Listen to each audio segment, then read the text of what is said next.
Hello students, मैं मोहम्मद सरफराज नवाज़ commerce की इस क्लास में आपका वेलकम करता हूं। आज का हमारा टॉपिक स्पेकुलेशन पर रहेगा। स्पेकुलेशन क्या होता है और कितने स्पेकुलेटर्स हैं और स्टॉक एक्सचेंज में इनका क्या रोल होता है, और आज हम इन सब को डिस्कस करेंगे। स्पेकुलेशन का आम सा जनरल मतलब है अंदाज़ा लगाना। क्या लगाना? अंदाज़ा लगाना। अब बिजनेस में, कारोबार में कई लोग कई किस्म के अंदाजे लगाते हैं। बिजनेस के सिचुएशंस को देखकर लोग अंदाज़ा लगाते हैं कि वो कारोबार को कितना प्रॉफिट हो सकता है या फिर कितना लॉस हो सकता है। और अंदाज़ा तो हर कोई लगा सकता है। और हम आज की डेट में कहीं एक ज़मीन खरीदेंगे, प्लॉट खरीदेंगे, क्या सोचकर खरीदेंगे? क्या अंदाज़ा लगाएंगे? अंदाज़ा ये लगाएंगे कि आने वाले दिनों में इस ज़मीन की वैल्यू बढ़ेगी। इस उम्मीद पर किसी एसेट्स को खरीदना कि फ्यूचर में उसकी वैल्यू बढ़ेगी। उस एसेट का अंदाज़ा लगाते हैं कि फ्यूचर में उसके प्राइसेस बढ़ेंगे। और स्टॉक एक्सचेंज में भी लोग इन्वेस्टमेंट करते हैं। क्या अंदाज़ा लगाकर इन्वेस्टमेंट करते हैं? वो ये सोचकर इन्वेस्टमेंट करते हैं कि उन्होंने आज जो इन्वेस्टमेंट किया है, स्टॉक मार्केट में शेयर्स खरीदे हैं, उन शेयर्स की वैल्यू आने वाले दिनों में बढ़ेगी। ये वो अंदाज़ा लगाते हैं। तो स्पेकुलेशन का क्या मतलब हुआ? स्पेकुलेशन का मतलब किसी एसेट्स को खरीदना। क्यों खरीदना? इस उम्मीद पर खरीदना कि फ्यूचर में उसकी वैल्यू बढ़ेगी। यही सोचकर लोग एसेट्स को खरीदते हैं, इन्वेस्टमेंट करते हैं और शेयर मार्केट में पैसा लगाते हैं, स्टॉक खरीदते हैं।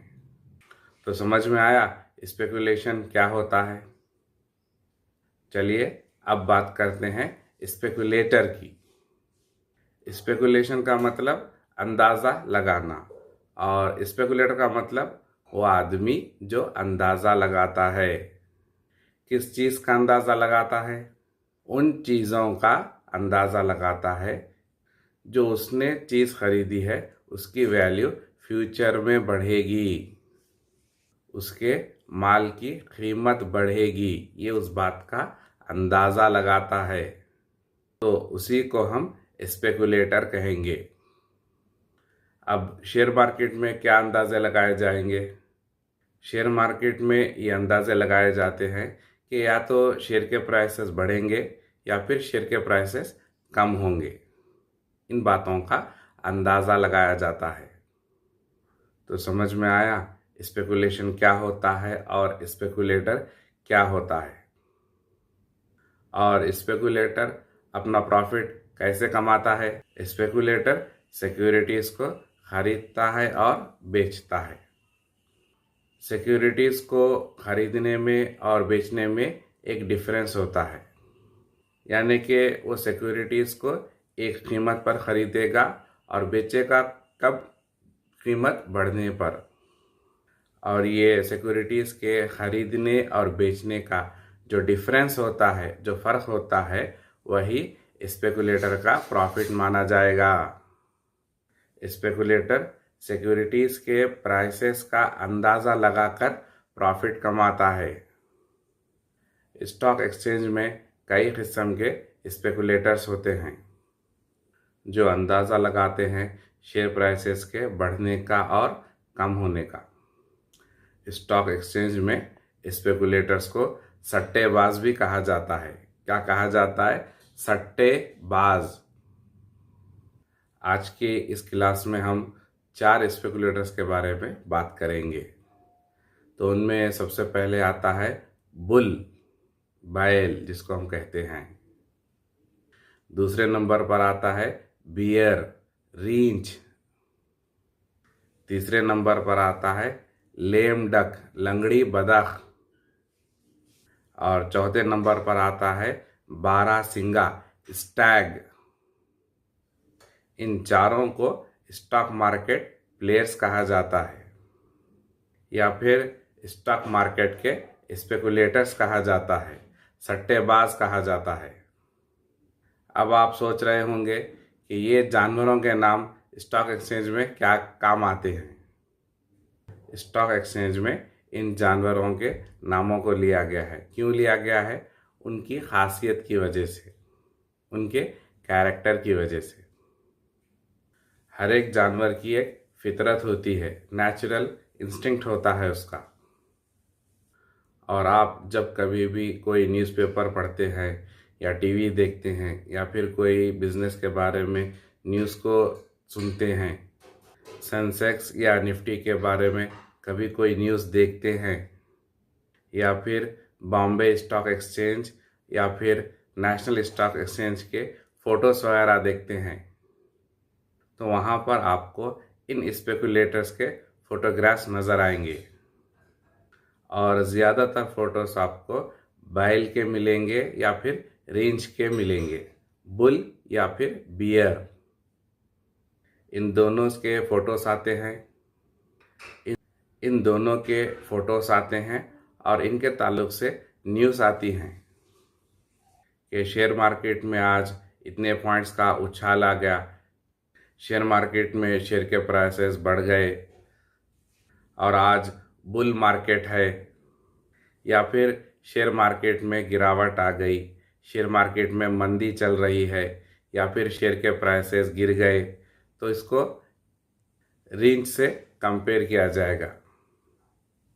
तो चलिए सबसे पहले शुरुआत करते हैं बैल से, यानी कि बुल से। बुल एक स्पेकुलेटर है, सट्टेबाज है और वो सिक्योरिटीज़ की ट्रेडिंग करता है। कि क्या सोचकर ट्रेडिंग करता है? बुल ये सोचकर सिक्योरिटीज़ को ख़रीदते हैं कि फ्यूचर में उनके शेयर्स की वैल्यू बढ़ेगी, उनके सिक्योरिटीज़ की कीमतें बढ़ेंगी और कीमतें जब बढ़ जाएंगी तो वो अपने सिक्योरिटीज़ को बेचकर प्रॉफिट कमाएंगे।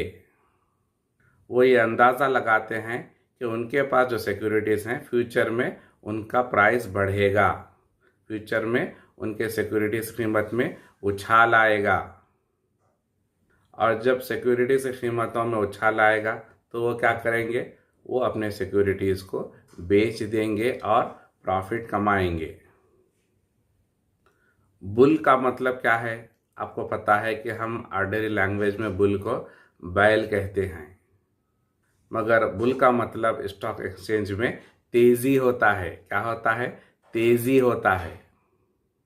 और जब एक कंट्री की इकॉनमी अच्छी चलती रहती है और शेयर मार्केट में तेज़ी रहती है तो हम उसको बुल मार्केट कहते हैं। आपने कभी बुल को लड़ते हुए देखा है? उसकी फ़ाइट देखी है?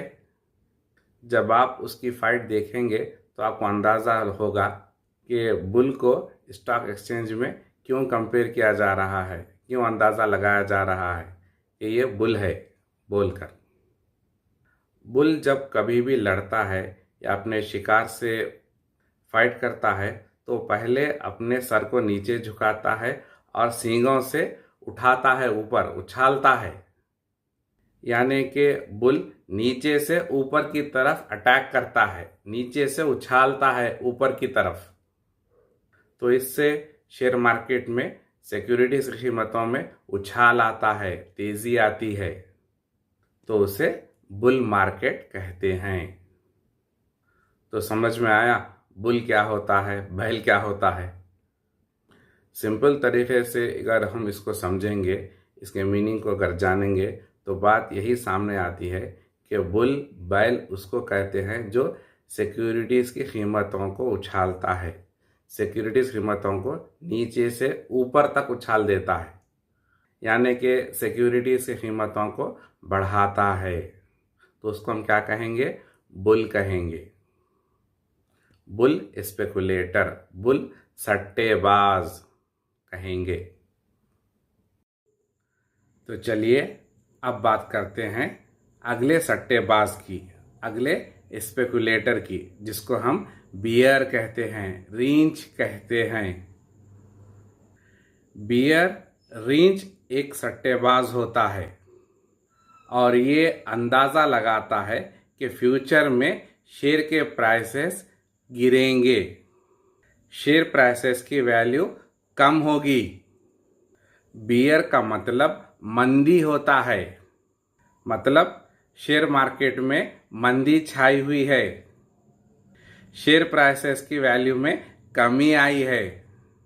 और जब एक कंट्री की इकोनॉमी ख़राब चल रही होती है तो शेयर मार्केट में शेयर प्राइसेस में गिरावट आती है, तो उसे बियर मार्केट कहते हैं।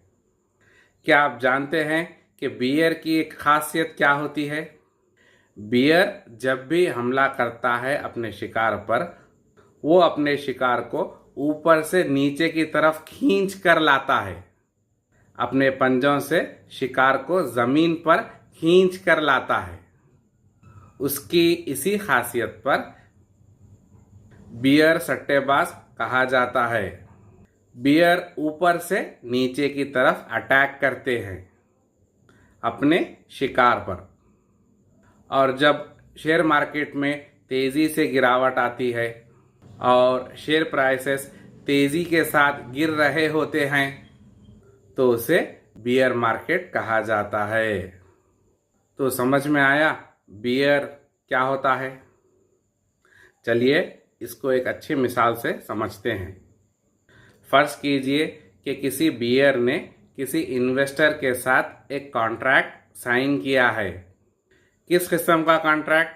शेयर्स को बेचने का कॉन्ट्रैक्ट, कि वो जनवरी में एक शेयर 10 रुपये के हिसाब से इन्वेस्टर को सेल करेगा।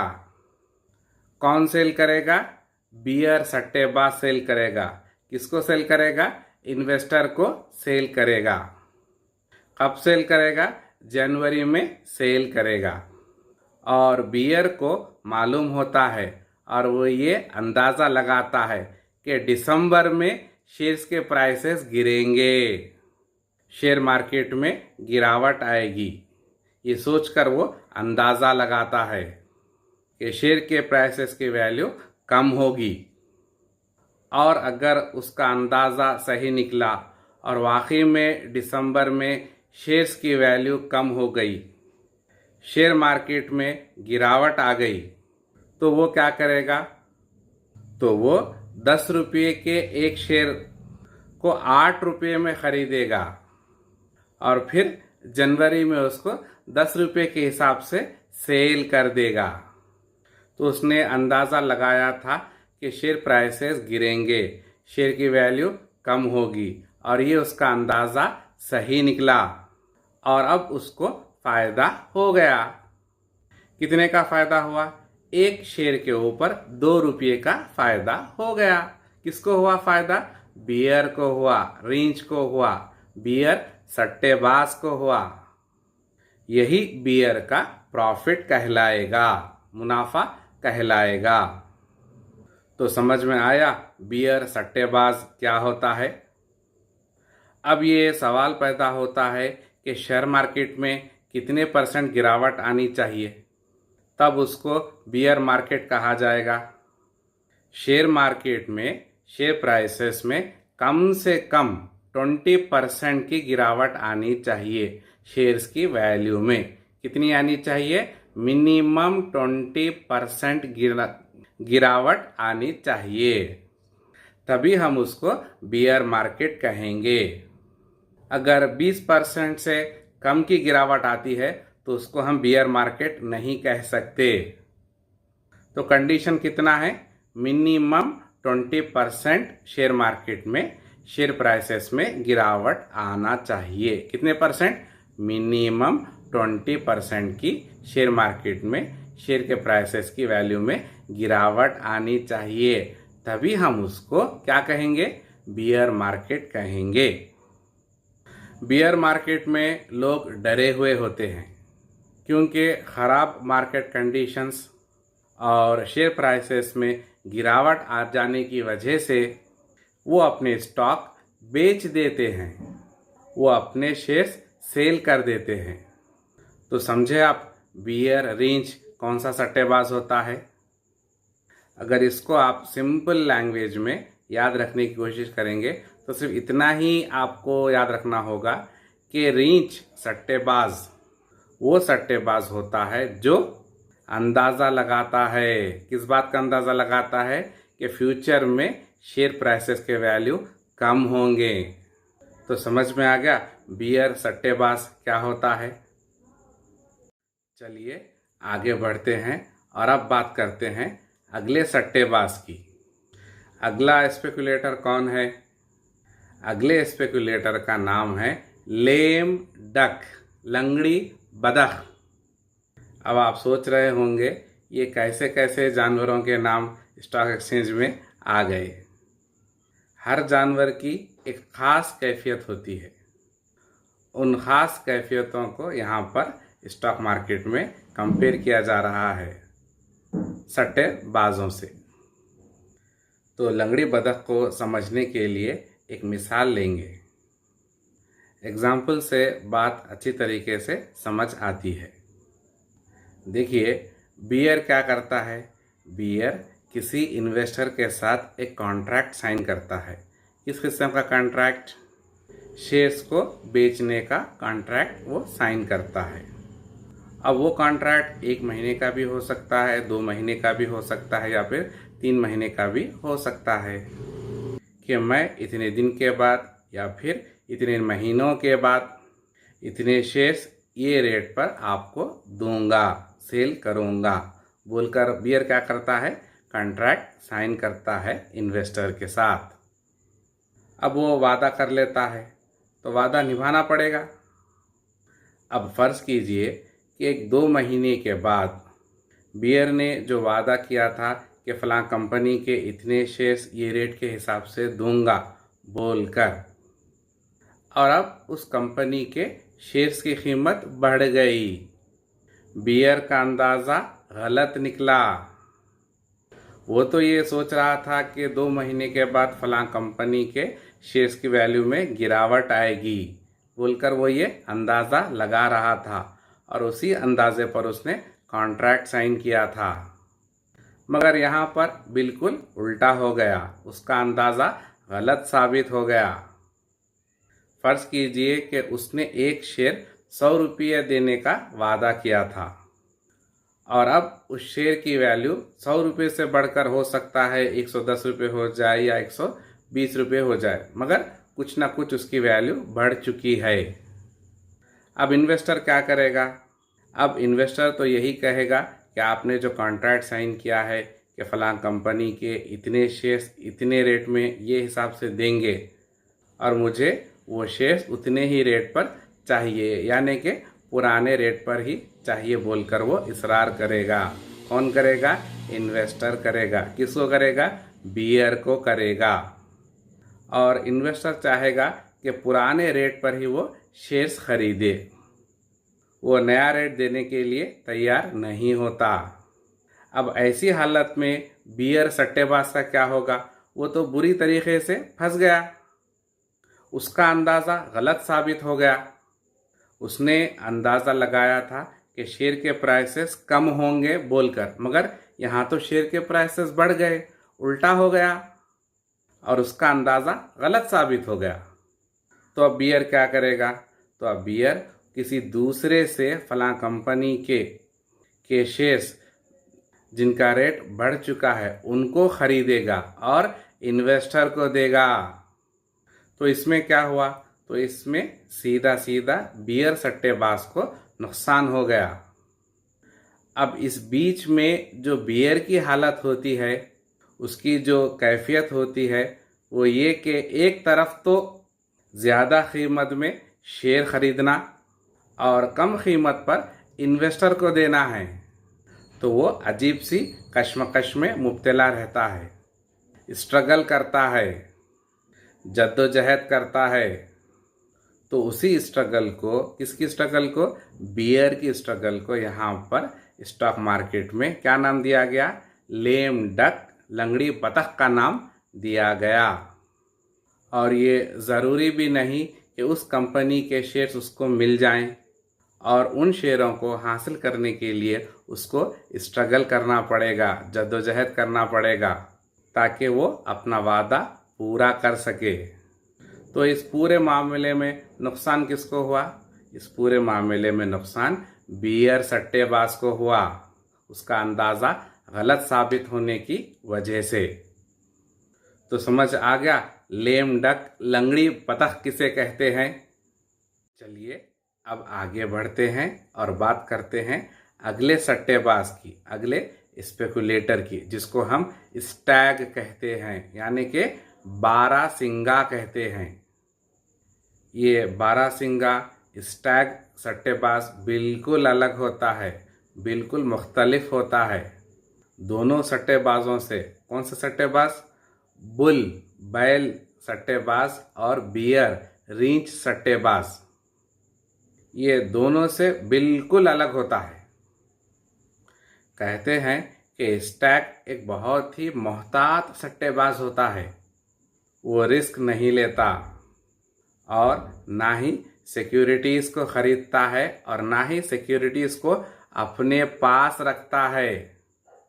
अब आप सोचेंगे कि ये ऐसा कौन सा सट्टेबाज है जो सिक्योरिटीज़ को ख़रीद भी नहीं रहा है और अपने पास रख भी नहीं रहा है और किसी किस्म का रिस्क भी नहीं ले रहा है।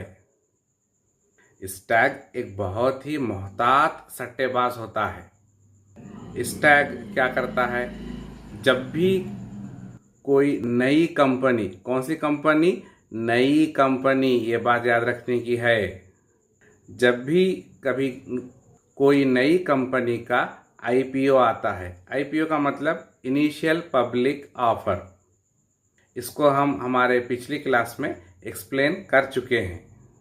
जैसे ही कोई नई कंपनी का आईपीओ आता है, यानी कि जब भी कभी कोई नई कंपनी पहली बार शेयर्स इशू करती है, सिक्योरिटीज़ इशू करती है और पैसे इकट्ठा करती है, तो उसको हम आईपीओ के ज़रिए सरमाया इकट्ठा करना बोलेंगे। तो स्टैग क्या करता है? जैसे ही कोई नई कंपनी का आईपीओ आता है, तब ये बारहसिंगा स्टैग स्पेकुलेटर शेयर एप्लीकेशन का पैसा भेज देता है, यानी कि वो शेयर्स के लिए अप्लाई करता है। शेयर्स को ख़रीदने से पहले अप्लाई करना होता है। समझ में आ रहा है स्टैग बारहसिंगा सट्टेबाज क्या कर रहा है? जैसे ही नई कंपनी का आईपीओ आता है तो स्टैग सट्टेबाज शेयर के लिए अप्लाई करता है, शेयर एप्लीकेशन का पैसा भेज देता है और जब कंपनी शेयर्स अलॉट करने वाली ही होती है और अगर शेयर्स अलॉट करने से पहले शेयर्स का प्राइसेस अगर बढ़ गया तो स्टैग सट्टेबाज उस बढ़े हुए शेयर प्राइसेस पर अपने शेयर्स बेच देगा, सेल कर देगा और प्रॉफिट भी कमाएगा। तो देखा आपने वो किस तरह से मोहतात होता है। अगर शेयर्स अलॉट होने से पहले शेयर्स की वैल्यू अगर गिर गई, कम हो गई, तो स्टैग सट्टेबाज को नुकसान भी हो सकता है। तो समझ में आया बारहसिंगा स्टैग सट्टेबाज क्या होता है। तो ये थी आज हमारी class different types of speculators के बारे में। इनको सट्टेबाजों के अक़साम भी कह सकते हैं। कितने किस्म के सट्टेबाज हैं? टोटल 4 किस्म के सट्टेबाज हैं। सबसे पहला सट्टेबाज कौन है? सबसे पहला सट्टेबाज बुल बैल है। दूसरा सट्टेबाज कौन है? दूसरा सट्टेबाज बियर रींच है। और तीसरा सट्टेबाज लेम डक लंगड़ी बतख है। और चौथा सट्टेबाज है स्टैग बारहसिंगा सट्टेबाज।